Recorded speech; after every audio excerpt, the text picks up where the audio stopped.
We beat Real Madrid 6-0 in the Champions League semi-final using a very simple tactic on Football Manager. Now, this wasn't a meta tactic, and to be honest, I think I might have to apologize to you guys for some of the ton of meta tactics that we've gone on to share on the channel. They're quite good, they quite work, but I've noticed that in order for us to go ahead and beat Arsenal 6-0, something has really changed in my mind as to how tactics actually work on Football Manager and how well you can actually succeed in this game without having to rely on the meta. So in this video, I'm going to show you the tactic that I went on to use to beat Real Madrid. I'm also going to look at some of our campaign in the Champions League and also in the league because my Arsenal team is not that great. If you actually look at this Arsenal squad that we're managing, if you've been following the channel for a while now, you see that we're not one of the best teams in the league so far, even though in the Premier League we actually finished in third place. If you go over to the globe and look at the world facility, what do you call it, the rankings, looking at the club rankings, we just recently moved all the way up in here because we went on to win the Champions League eventually after beating Real Madrid in the semi-final. We went on to the final. We're going to look at all that, but we were somewhere around 16th or so, and even in the Premier League we were not really the best team. So I've noticed that on Football Manager you can actually succeed a lot if you don't really have to rely on the meta. So we're going to look at how most of the player roles that I went on to use and why I selected those roles and a lot of changes that I made to those roles. If you look at the Champions League, for example, we went on to, after finishing the semi-final, we went on to meet PSG in the final, I think. Where is it? This is the semi-final. We went on to beat PSG in the final by 3 goals to 2. It was another close game, and I also didn't rely on the meta to actually go on and beat PSG.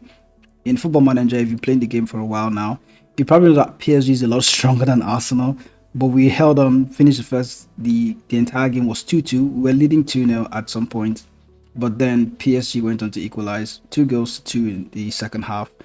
And then in extra time, we went on to find a way to actually get a goal and win the game. So it was fingers crossed, but it was an exciting Champions League tournament. If you look at our schedule, you see in the league that we've not been doing quite well. So we lost to Brighton at some point. We lost to Aston Villa. Aston Villa are one of the top teams in the league at this point. Spurs are also in there. We lost to Spurs. This was the game that probably cost us the Premier League title. We could have gone on to win the title, but losing to Spurs just gave Liverpool the headway that they can actually go ahead. And then we did lose the FA Cup semi-final to Liverpool. You see games against Fulham and Everton, just really awkward games, losing 0-0 or drawing 0-0, drawing 1-1. For some reason, it was really average. I don't get why it was that average. So in between the Real Madrid game, before we beat Real Madrid 6 goals, we did go on to draw against Leicester 2-2. So it just shows that yeah, it's kind of average. The tactic is not super meta or anything like that. It's pretty average, but for some reason, in-game management, we went on to beat Real Madrid 6 goals to 0. We beat Norwich 4-0, and then we went on to win the Champions League final against PSG and to beat them 3-2 as well. If you look at the league table, looking at the competition stats, we finished in third place. We could have won the league. You can see that we had 73 points, but as I showed you from the schedule or some of the results, we kind of fell off towards the end of the league. So Liverpool went on to win it by 6 points. It was really devastating, but we won 21 games, drew 10 and lost 7 times. So like I mentioned, not a perfect tactic. I've done on to make a lot of tweaks in the system. I'm going to walk you through all of them. If we look at the team stats of how we performed, most possession were in fourth place, pretty average. Most points per game, we finished in third, 1.92, not as good as Liverpool and Tottenham. Most goals, we were second with only 75 goals, so it's not super high like that. I think Tottenham scored 92 goals, which is quite good, honestly. But I think where we excel is being our defensive unit. So we had very good defense, conceding only 28 goals, the best in the league, which in my honest opinion, I feel we're conceding too many goals. It's only when I came back to look at all the stats and realized that we didn't really have a bad season. So that feeling of drawing 1-1, losing the odd game here, kind of just demoralizes you when you go ahead to finish in third place when you knew you could have won the league. But yeah, looking at the stats now in hindsight, we did quite well this season. Got knocked out by Liverpool in the FA Cup, got knocked out by Brentford in the Carabao Cup, but we won the Champions League, so it's going to be a good season for me. Enough of the rambling on now. We're going to look at the system that I used to beat Real Madrid by 6 goals to 0. Now, looking at the tactic that you see here, this is roughly it, but a lot of changes has gone into it. And most of the player roles, I need to say this first of all, most of the player roles that are in this tactic were created based on the player that is going to play the role. So if I go ahead and bring in a player like Vladimir Kosanovic here, you can see that he is, let's just look at Vladimir Kosanovic. Kosanovic is a winger that plays on the right. But I already have a very good winger that can play on the right. So if I want to bring on Kosanovic into this tactic right now, I'll have to play him on the left hand side. So I can just drag him in and drop him on the left hand side. And you can see that that role is the winger. So I'm going to go ahead and change the winger role from winger to inside forward because Kosanovic is playing in that role. So that is roughly what I've been doing for most of this system. So let's just go bring Georgie Bani back and leave him back on winger. So what we have here is a system with one advanced forward, two wingers. One is an inverted winger. You have a complete or a central midfielder on attack. Ideally, this was often a advanced playmaker on support, and then I had a Mezzala on attack on the left hand side. But I realized that wasn't really working. For most of the season, we tried that. It was good because we did quite well. So towards the ending stage of the season, for us to beat Real Madrid 6 goals, I had to switch to this because we weren't scoring as much goals. So if you look at the central midfielder on attack duty, the only instruction I had set for him was to roam from position. The advanced playmaker on the left hand side, he didn't have any instructions set to him. Now the defensive midfielder is where there's a huge disclaimer that has to go to it. So we currently have Higuain here, but Higuain only came back from injury recently. He has been injured for most of the season, but I hadn't played the Champions League final because he's my very best defensive midfielder. So the roaming playmaker role in here ideally could be a defensive midfielder on support, but Bukvik is the roaming playmaker on support duty. So Bukvik is actually the one playing the roaming playmaker role. And then I have a player named Mohamed. Where is he? Bernard Mohamed. I can just switch Higuain because he hasn't been playing most of the season. Okay, substitute 6. Bernard Mohamed was my central midfielder on attack duty. Often he could also play on the left as a advanced playmaker or Mezzala. Ethan Waneri also used to play in that role as the Mezzala and the advanced playmaker on the left hand side. Then Bernard Mohamed will play here, and then Donelan will also play on the right as a central midfielder on the right. So going to the defensive roles now, we can see we had a complete wing back here on support duty. The complete wing back doesn't have any instruction. When Marshall is not in the role, I used to have a fullback on support duty playing in this role. That's when I had somebody like Lockford. Where's that guy? Not Lockford. Riskel. Yeah, Riskel could also fill in here. But when Riskel is in this role, I'll play him as a fullback on support duty instead of a complete wing back.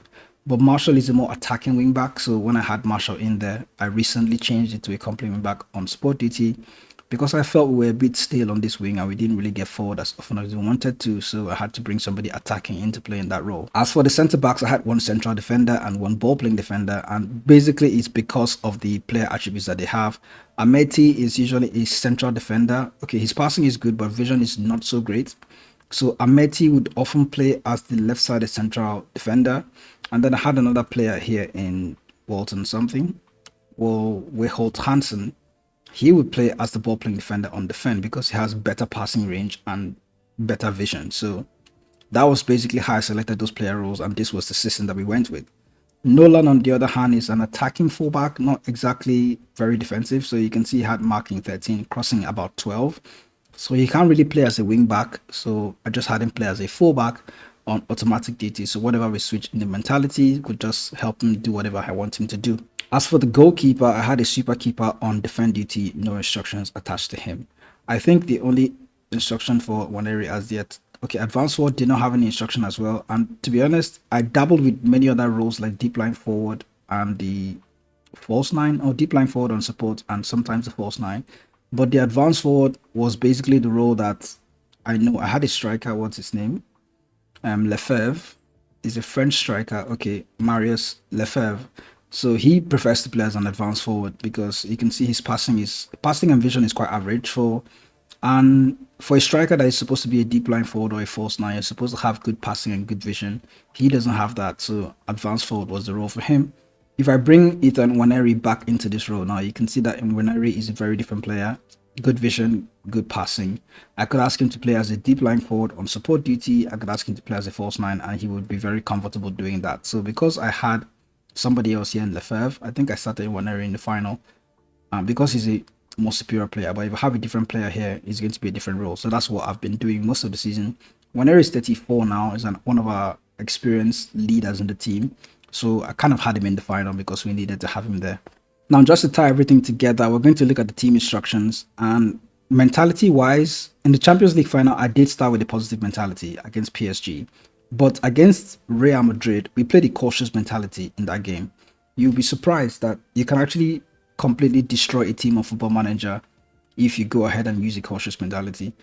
It was the first time I actually experienced this, beating a team like Real Madrid 6-0, playing a cautious mentality, but that's what happened. So, in possession wise, everything is cautious, so the standard passing is there, slightly lower tempo. The width is narrow, but we can see that we're trying to walk the ball into the box and play low crosses because my strikers are not that tall.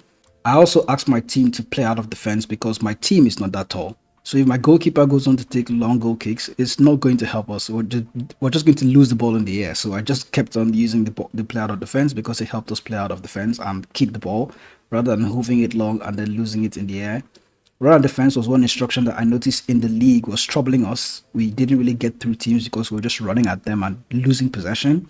In the Champions League against Real Madrid in the semi-final, I had to use a cautious mentality, which means the run and defense instruction had to come back into the team. Because since we're too cautious, we need to have some way of running at the opposition and taking advantage of the space that they leave behind. So I had to bring this back in. The expressive instruction is only because my team was quite okay. I think they had good players with good flair and passing and vision. So they could go out of their confines a little bit and it kind of helped us attack. So playing cautious and then being more expressive kind of had a balance to it. So you're not too defensive. And you're looking at that in transition phase, because we were cautious, we could actually counter press effectively. If you're playing too high, attacking, very high attacking with counter press, you kind of leave a lot of space for the opposition to attack you. So I noticed having a kind of cautious mentality with a counter press selected, it helped us defend quite well and helped us be aware of when to counter press and when to intercept. It looked really good in the match. Counter-attacking instruction is effective for cautious mentality because you're trying to play a counter-attacking style of play. Distributing to the fullbacks kind of helped us play out of defense.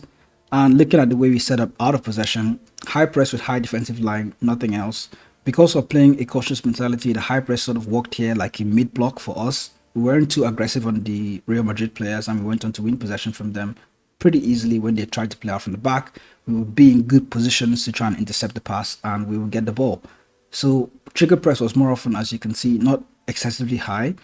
We still did get stuck in, try to tackle teams harder and try to tackle the Real Madrid players harder. But I didn't really notice my team like get yellow cards or anything like that because we kind of controlled ourselves because we were playing on a cautious mentality. The high defensive line stepping up more was kind of helpful in playing that mid block because we had a high press. So having this step up more was almost like we're playing in a slightly much higher defensive line with everybody in the middle, compressing the field and trying to win the possession in the middle of the field before we go ahead and counter attack. So this is how we set up when we went on to beat Real Madrid 6-0 in the Champions League semi-final. We won them 8-1 on aggregate, and in the Champions League final, we did the same system, but not with a cautious mentality. We started with a positive mentality. And I think in the second half, I switched to a balanced mentality instead of positive. And then PSG went on to score 2 more goals. So I had to figure out what we're going to do. I switched it to positive again and used a defensive midfielder in here instead of a roaming playmaker. So I had a defensive midfielder come in because Bukvik was tired.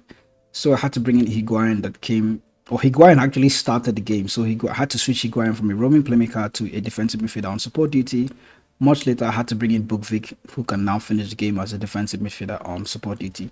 So that's basically how the system went on and how we went on to win these 2 pivotal games without using anything meta on Football Manager. Just very simple tactics that analyze each of the players that were going to play in the match and the roles that they were going to play and the roles that suited them. As I mentioned before, I will discuss a little bit about the meta tactics that I've been sharing. Some of them work. I have had good results with them. That's why I went on to share them. If I didn't have good results with them, if I didn't confirm that they were good tactics, I probably wouldn't have shared them. It's because I did confirm that they were good. It's why I went on to share them. They have proof. But if you're struggling with meta tactics, it probably means that you're not managing the game as well as you should. You're not watching the match. It could also mean that the tactic doesn't suit the players that you have, and that happens a lot. I've tested a lot of tactics that are like that. It doesn't fit the team that you have, so you're going to have to tweak something or change something or change the tactic altogether. So it doesn't mean that you have to fit everybody into a preferred tactic for it to work. I've seen that this Arsenal team that I use, very average compared to most of the other teams that I've beaten in this season.